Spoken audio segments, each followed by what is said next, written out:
இருக்க கள்ள நோட்டுகளையும் ஒழிக்கவும், அரசுக்கு தெரியாம பதுக்கி வச்சிருக்க கருப்பு பணத்தையும் ஒழிக்கவும் இன்று நள்ளிரவு முதல் 500,000 ரூபாய் நோட்டுகள் செல்லாது அப்படின்னு பிரதமர் நரேந்திர மோடி அதிரடியா ஒரு உத்தரவு போட்டிருக்காரு. தடைகள் ஆயிரம் வந்தாலும் நடை தளராமல் முன்னே சென்றிடுவோம். இந்த விஷயம் நாட்டு மக்களுக்கு ஒரு மிகப்பெரிய சந்தோஷத்தை கொடுத்திருந்தாலும் இன்னொரு பக்கம் சில மக்களுக்கு மிகப்பெரிய பீதியையும் அதிர்ச்சியும் தான் கொடுத்திருக்குன்னு சொல்லலாம். What's happening?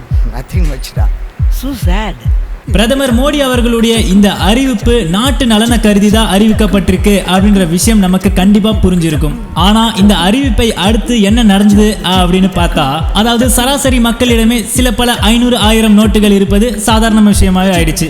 காசு பணம் கொட்டு மணி மணி. பேங்க் செக்டர்ஸ்ல 500,000 ரூபாய் நோட்டுகளை திருப்பி கொடுத்து சில்லறையாக மாத்தலாம் அப்படின்னு சொல்லியிருந்தாலும் நம்ம மக்கள் கையில இருக்க 500,000 நோட்டுகளை என்ன பண்றது அப்படின்ற குழப்பத்துல மூழ்க ஆரம்பிச்சிட்டாங்க. மக்கள் பல இடங்கள்ல தங்களுடைய வீட்டுல இருக்க 500,000 ரூபாய் நோட்டுகளை சில்லறையாக மாத்த பல இடங்கள்ல அலமோதியதை பார்க்க முடிஞ்சது. கரன்சி நோட்டு கட்டு கண்ணு ரெண்ட மறைக்குது.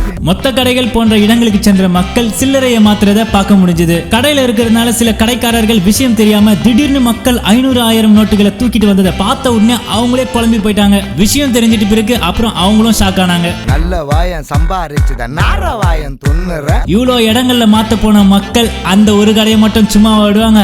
அதுவும் அரசு அங்கீகாரம் பெற்ற கடையாச்சே. எஸ், டாஸ்மாக் கடையும் விட்டு வைக்கல. அவங்களும் எப்படியோ ஒட்டுமொத்தமா பேங்க்ல தான் போய் கட்ட போறாங்க. அவங்களும் பணத்தை வாங்கிட்டு சில்லறை கொடுக்க ஆரம்பிச்சிட்டாங்க. ஆனா சில இடங்கள்ல உசாரான கடைக்காரங்க பணத்தை வாங்கறதுக்கு மறுத்துட்டாங்க. கணக்கு போட தெரியாதவன் காசை வாரி இறக்கிறேன். திடீர்னு வேற அறிவிச்சிட்டாரு, கையில வேற காசு இல்ல. 2 நாள் ஓட்டணுமே, 2 நாளுமே பேங்க் ஏடிஎம் எதுவுமே கிடையாது. சரி, பெட்ரோல் பங்க்லயாவது போய் சேஞ்ச் மாத்தணும்னு அங்கேயும் அலமோத ஆரம்பிச்சிட்டாங்க. இந்த அறிவிப்பை தொடர்ந்து வேற என்னென்ன நல்ல விஷயங்கள் நடக்க போகுது, மக்கள் இதுக்கப்புறம் எந்த அளவுக்கு பயன்பெற போறாங்க அப்படின்ற விஷயங்கள்ல தெரிஞ்சுக்க சப்ஸ்கிரைப் பண்ணுங்க பக்கா டிவி.